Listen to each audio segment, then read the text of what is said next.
TPS আমবাসার কাছে একটা information ছিল যে কিছু বাইরের স্টেটের মহিলা তাদের বাচ্চা নিয়ে আমবাসা স্টেশনে আছে এবং তাদের কাছে সাসপেক্টেড গাঁজা আছে বলে তাদের একজন স্টাফের শর্টেজ, কারণ এখানে আমরা জানেন কদিন পরে ইলেকশন, কিছুদিন স্টাফের শর্টেজ, তারা আমাদের থেকে হেল্প চেয়েছে, আমরা তাদেরকে কিছু হেল্প করেছি এবং আমবাসা পিএস এবং আমবাসা জিআরপি পিএসের যৌথ প্রচেষ্টায় আমরা অনেকগুলি, তারা সম্ভবত বিহার রাজ্যের মহিলা তারা অ্যারেস্ট করেছে এবং তাদের এখানে রাখার জায়গা নিয়ে আমাদের আমবাসা ওমন বেছে নিয়ে গেছে।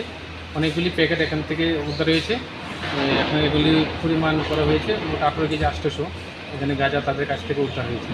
কতজন অ্যারেস্ট স্যার? এখানে 8 থেকে 9 জনের মতো আসতো, এটা আমরা দেখে বলছি। এই কতজন সবাই কি মহিলা? সবাই মহিলা এবং তাদের দুধের ব্রেস্ট মিল্ক বেবিও আছে, এরকম অনেকজন আছে।